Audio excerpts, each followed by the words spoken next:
Hello everyone, आज मैं आप सभी के लिए फिगर्स ऑफ स्पीच से 15 very important objective type questions लाया हूं, जिसे आप MCQ भी कह सकते हैं, मल्टीपल चॉइस क्वेश्चंस। आप जानते ही हैं कॉम्पिटिटिव एग्जाम्स में ये काफ़ी पूछा जाता है, तो हमें यदि इसमें अच्छी नॉलेज है तो निश्चित रूप से हम काफ़ी मार्क्स अपना कवर कर लेते हैं। इसके पहले मैं फिगर्स ऑफ स्पीच के ऊपर ऑब्जेक्टिव टाइप क्वेश्चंस के 3 और वीडियोज़ अपलोड कर चुका हूँ, जिसका लिंक आपको इस वीडियो के डिस्क्रिप्शन बॉक्स में मिल जाएगा। और साथ ही साथ यहाँ आप देखें कोने में आपको एक आई का बटन मिल जाएगा, दिख रहा होगा। सजेशन के रूप में यहाँ पर भी मैंने उन लिंक्स को दे रखा है, आप उन लिंक्स पे क्लिक करके डायरेक्टली वीडियोस को देख सकते हैं। इस तरह से आपका बहुत अच्छा नॉलेज हो जाएगा और नियर अबाउट 100 क्वेश्चंस पे आपकी पकड़ हो ही जाएगी। तो मैं हूँ दिनेश कुमार और आप देख रहे हैं मेरा YouTube channel English study point. तो बिना किसी देरी के चलिए शुरू करते हैं अपने लेसन को, देखते हैं आज के 15 इंपॉर्टेंट क्वेश्चंस को। Let's start.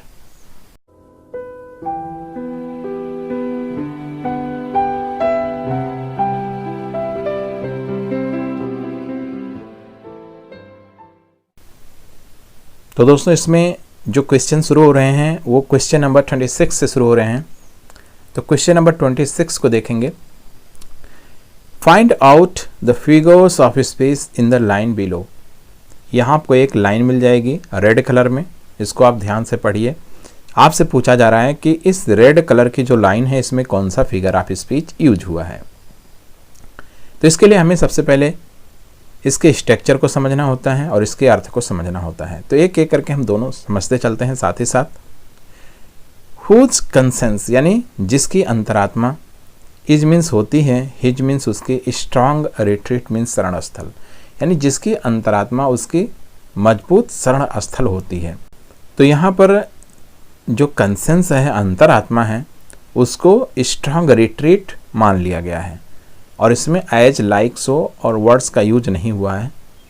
ठीक है, डायरेक्टली कंसेंस को स्ट्रांग रिट्रीट मान लिया गया है, यानी अंतरात्मा को मजबूत शरण स्थल मान लिया गया है। तो ऐसे में मेटाफर फिगर ऑफ स्पीच होता है, इसको रूपक अलंकार कहते हैं। नेक्स्ट क्वेश्चन देखते हैं, क्वेश्चन नंबर 27।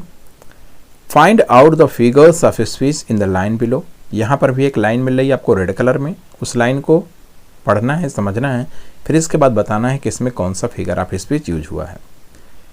तो चलिए देखते हैं लाइन को। My heart is like a singing bird. दोस्तों, सबसे पहले मैं बता दूं, जहां पर सेंटेंस में एज, लाइक और सो ये 3 वर्ड्स मिल जाते हैं, 3 में से कोई भी वर्ड यूज होता है, ठीक है, जहां पर के जैसा, की तरह, इस तरह हिंदी में अर्थ निकलता है, तो वहां बेहिचक आप सिमिली को सेलेक्ट कर सकते हैं एज अ करेक्ट ऑप्शन, यानी इसको हम उपमा अलंकार कहते हैं। ठीक है, इसका अर्थ क्या निकला? माई हार्ट इज़ लाइक, यानी मेरा जो हृदय है वो के समान है, अ सिंगिंग बर्ड, एक गाती हुई चिड़िया की तरह, यानी मेरा जो दिल है वो गाती हुई चिड़िया की तरह है। ठीक है, तो आप समझ चुके होंगे। नेक्स्ट क्वेश्चन देखते हैं, question number 28। Find out the figures of speech in the line below. यहाँ पर भी एक लाइन आपको मिल रही है, इस लाइन में से आपको बताना है कि कौन सा फिगर ऑफ स्पीच यूज हुआ है। आपके सामने 4 ऑप्शन हैं, चारों ऑप्शन में से एक ऑप्शन सही है, सिलेक्ट करना है। तो सबसे पहले हम अपने सेंटेंस को देखते हैं। Authority forgets a dying king. Authority means अधिकार या फिर उत्तरदायित्व कह सकते हो।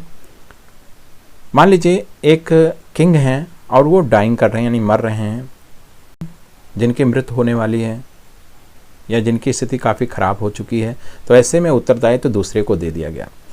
अब ये अपने अधिकार को लेकर के, अपनी जिम्मेदारी को लेकर के बहुत व्यस्त हो चुका है। इसके लिए अपनी प्रजा की देखभाल करना ज़्यादा महत्वपूर्ण लग रहा है एक राजा के देखभाल करने की अपेक्षा। ठीक है, तो वो ये भूल जाता है कि राजा मर रहा है, उसके ऊपर कम ध्यान दे पाता है।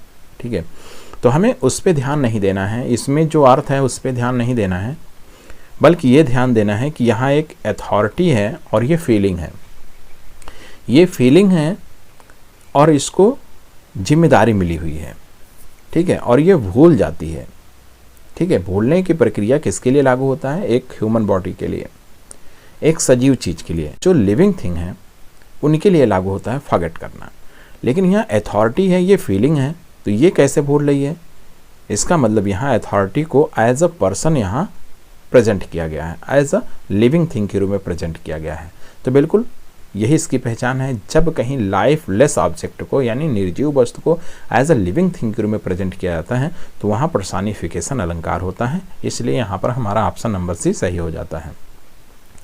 ठीक है, नेक्स्ट क्वेश्चन देखते हैं, question number 29, find out the figures of speech in the line below. यहाँ पर भी एक लाइन मिल रही है आपको, लाइन में से सही ऑप्शन सेलेक्ट करना है, बताना है कौन सा फिगर ऑफ स्पीच यूज हुआ है। तो चलिए देखते हैं लाइन को। And beauty born a murmuring sound shall pass into her face. ये लाइनें वर्ड्सवर्थ के लूसी ग्रे से ली गई हैं, जहाँ पर नेचर उसको टीच करने की कोशिश करती है, यानी लूसी ग्रे को टीच करने की कोशिश करती है। और वो कहती है, नेचर ही कहती है कि जो मर्मरिंग साउंड है, चाहे वो झरना हो या पेड़ पौधे हो, हवा चल रही है, उसकी टहनियाँ रगड़ रही हैं, तो उसमें से जो साउंड निकलती है वो बहुत ही सुंदर साउंड है, कह सकते हो बहुत सुरीली साउंड है। तो वो जो मर्मरिंग, चुरचुराने वाली, बुदबुदाने वाली आवाज़ जो निकलती है वो बहुत सुंदर है और वो लूसी ग्रे के चेहरे में उतर जाएगी और उसके भी चेहरे को अपने जितना सुंदर बनाएगी। ठीक है, अब हमें अर्थ पे उतना ध्यान नहीं देना है जितना ध्यान हमें इस मर्मरिंग वर्ड पे देना है। मर्मरिंग एक ऐसा वर्ड है जो यहाँ पर एक साउंड को प्रेजेंट करता है, इशारा करता है कि यहाँ एक साउंड। तो ऐसा कोई सेंटेंस जिसमें साउंड की तरफ इंडिकेशन देने वाला कोई भी वर्ड यूज हो, वहाँ पर आप बेहिचक कह सकते हो कि ओनोमोटोपोइया का यूज है। ओनोमोटोपोइया का अर्थ होता है ध्वनि सूचक अलंकार। ठीक है, नेक्स्ट क्वेश्चन देखते हैं, क्वेश्चन नंबर 30।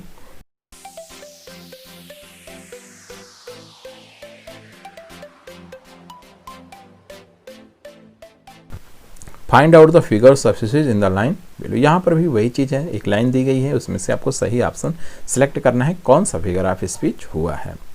ठीक है, तो how high his Highness holds his hot head. यहाँ पर समझिए ज़्यादा ध्यान किस पे देना है। ये जो व्यवस्था है, जो वर्ड्स की व्यवस्था है, अरेंजमेंट है, उस पर ध्यान देंगे। यहाँ पर वर्ड यूज हुआ हाउ, इसमें पहला आपका जो लेटर है एच है, दूसरा वर्ड यूज हुआ हाई, इसमें जो पहला लेटर है वो एच है, तीसरा जो वर्ड है ये यूज हुआ, इसमें भी पहला लेटर एच है, इसके बाद इसमें भी पहला लेटर एच है, इसमें भी। तो ये जो व्यवस्था है, ठीक है, एक सेम साउंड्स दे रहे हैं स्टार्टिंग में सभी वर्ड्स, यानी 2 या 2 से ज़्यादा वर्ड्स, काफ़ी वर्ड्स ऐसा करते हैं। तो ऐसे में जो हमारा फिगर ऑफ स्पीच होता है वो एलिट्रेशन होता है। एलिट्रेशन का अर्थ होता है अनुप्रास अलंकार। तो जो लोग हिंदी में अनुप्रास अलंकार पढ़े होंगे वो तो बहुत अच्छी तरीके से समझ जाएंगे, वहाँ पर भी आपके अक्षर्स की ही पुनरावृत्ति होती है। चलिए नेक्स्ट क्वेश्चन देखते हैं, question number 31, find out the figures of speech in the line below. यहाँ पर भी एक लाइन है और वैसे ही करना है आपको, figure of speech find out करना है। तो चलिए सेंटेंस को देखते हैं। A fleet of 50 sail left the harbour. यहाँ पर हार्बर मीन्स बंदरगाह है, अ फ्लीट मीन्स एक बेड़ा, जहाज़ों के बेड़े को फ्लीट कहते हैं, इसके समूह को फ्लीट कहते हैं। ठीक है, तो यहाँ पर फ्लीट ऑफ 50 सेल, यहाँ इतना वर्ड जो है ये जहाज को व्यक्त कर रहा है। ठीक है, part is used to show the whole, यहाँ पर एक पार्ट यूज किया जा रहा है पूरे को व्यक्त करने के लिए, समझ रहे हैं ना। तो ऐसे में जहाँ पर हम एक पार्ट का यूज पूरे को व्यक्त करने के लिए करते हैं, वहाँ पर आपका जो अलंकार होता है वो सिनेक्डोची का होता है। तो यहाँ पर जो आपका फिगर ऑफ स्पीच है वो सिनेक्डोची है। नेक्स्ट क्वेश्चन देखते हैं, question number 32, find out the figures of speech in the line below. यहाँ पर भी एक लाइन मिल रही है आपको, इस लाइन में ढूंढ करके बताना है कौन सा फिगर ऑफ स्पीच यूज हुआ है। 4 ऑप्शन है आपके सामने, करेक्ट ऑप्शन को सिलेक्ट करना है। I am a citizen of no mean city. यहाँ पर कहा जा रहा है कि आई एम अ सिटीजन, मैं नागरिक हूँ, ऑफ नो मीन सिटी यानी काफ़ी मशहूर शहर का। तो यहाँ पर नो मीन ये है तो निगेटिव में, यूज इसका निगेटिव में हुआ है, लेकिन ये बहुत ही स्ट्रांग अफर्मेटिव सेंस दे रहा है। ऐसे में जहाँ इस तरह का यूज होता है, निगेटिव का यूज होता है लेकिन उसका सेंस काफ़ी अफर्मेटिव होता है, तो वहाँ पर आप बेहिचक सेलेक्ट कर सकते हैं लेटोटस का, यानी यही आपका फिगर ऑफ स्पीच होता है लेटोटस का। I am a citizen of no mean city, मैं काफ़ी सेलिब्रेटेड सिटी का सिटीजन हूँ, अर्थात काफ़ी मशहूर शहर का नागरिक हूँ। तो यहाँ नो मीन का अर्थ है अनजान, तुच्छ, घटिया क्वालिटी का। तो इसका जो अर्थ यहाँ पर निकला as a figure of speech में वो सेलिब्रेटेड निकला, यानी काफ़ी मशहूर निकला। तो बिल्कुल इस तरह से आप समझेंगे। नेक्स्ट क्वेश्चन देखते हैं, question number 33। Part is use to show the whole or the whole to a part. इससे रिलेटेड एक क्वेश्चन ऊपर आ चुका है, आप लोगों ने ध्यान दिया होगा, जहाँ पर आप फ्लीट ऑफ 50 करके आया था। ठीक है, तो जहाँ पर एक पार्ट को दे करके पूरे का अर्थ उससे लिया जाता है, या फिर पूरा दे करके एक पार्ट का अर्थ लिया जाता है, वहाँ पर आपका कौन सा फिगर ऑफ स्पीच होता है? तो वहाँ पर होता है आपका सिनेक्डोचे। सिनेक्डोचे का अर्थ होता है उपलक्ष्य अलंकार। चलिए नेक्स्ट देखते हैं, next question, question number 34। In which figures of speech a negative expression is made to suggest a strong affirmative sentence. ठीक, इसके पहले वाला जो क्वेश्चन था मैंने आपको बताया, दिया तो नेगेटिव में जाता है लेकिन उसका जो सेंस होता है काफ़ी अफर्मेटिव होता है। ऐसे में आप सेलेक्ट कर सकते हैं लिटोटस को, ये लिटोटस फिगर ऑफ स्पीच में होता है। नेक्स्ट क्वेश्चन देखते हैं, क्वेश्चन नंबर 35 को। Find out the figures of speech in the line below. यहाँ पर भी एक लाइन दी गई है, आपको बताना है कि इसमें कौन सा फिगर ऑफ स्पीच यूज हुआ है। ये काफ़ी आप लोगों ने सुना भी होगा, अक्सर प्रयोग कर लिया जाता है। The child is the father of man, यानी जो बच्चा होता है वो एक आदमी का पिता होता है। ठीक है, तो ये सेंटेंस देखने में बहुत बेतुका लगता है। ठीक है, इसी बेतुके पर आप फोकस करेंगे। जब कभी इस तरह का सेंटेंस मिले, यानी बेतुका सेंटेंस मिले, तो बिल्कुल आप वहाँ पर जो आपका फिगर ऑफ स्पीच है आप पैराडॉक्स सेलेक्ट कर सकते हैं। इसमें कहा क्या जा रहा है, द चाइल्ड यानी बच्चा जो होता है वो पिता होता है आदमी का। ठीक है, देखने में ये बेतुका लगा ही, तो इसका जो अर्थ होता है वो होता है विरोधाभास, आगे मोरान की तरह से है लेकिन थोड़ा सा सेंस अलग है, आप समझेंगे इसको। अंतर विरोध अलंकार भी इसको कहते हैं, यानी पैराडॉक्स को। इसमें अर्थ क्या निकल रहा है, चले पैराडॉक्स को समझते हैं। A paradox is a statement which looks absurd, यानी एक ऐसा सेंटेंस होता है पैराडॉक्स जो देखने में बेतुका लगता है, एंड कॉन्ट्रडिक्टरी और परस्पर विरोधी लगता है, बट इज वेल फाउंडेड, लेकिन इसका काफ़ी अच्छा अर्थ होता है। ठीक है, देखने में बेतुका तो लगता है लेकिन जब हम इसके सेंस को समझेंगे तो वास्तव में समझ में आएगा जो बात कही जा रही है वो असलियत है, वो सही है। नेक्स्ट क्वेश्चन देखते हैं, question number 36। Find out the figures of speech in the line below. यहाँ पर भी एक लाइन मिल रही है, लाइन में से आपको सिलेक्ट ऑप्शन, लाइन में से आपको एक करेक्ट ऑप्शन सिलेक्ट करना है, यानी बताना है कौन सा फिगर ऑफ स्पीच है। तो चलिए देखते हैं अपने सेंटेंस को। अ full purse never likes friends. यहाँ पर एक फुल पर्स का अर्थ होता है काफ़ी रिच आदमी, यानी यहाँ जो वर्ड दिया गया है अ फुल पर्स, इतना मिलकर के एक रिच पर्सन को व्यक्त कर रहा है। नेवर लाइक्स फ्रेंड, ऐसे व्यक्तियों के पास मित्रों की कमी नहीं होती है। कहते नहीं है कि जब तक आपका जेब भरा हुआ है तब तक आपके पास मित्र ही मित्र हैं। ठीक है, तो वही यहाँ पर कहा जा रहा है, और ऐसे में बताना है कि इस लाइन में कौन सा फिगर ऑफ स्पीच यूज हुआ है। तो इसमें जो यूज हुआ है वो है नंबर डी पर मेटोनमी। मेटोनमी का अर्थ होता है लाक्षणिक अलंकार। इसमें एक लक्षण दिया गया है, अब फुल पर्स यानी एक लक्षण है आपके किसका, धनी व्यक्ति का। ठीक है, तो a full purse never likes friend, इसमें आप बता सकते हैं कौन सा मेटोनमी फिगर ऑफ स्पीच है। नेक्स्ट क्वेश्चन देखते हैं, क्वेश्चन नंबर 37।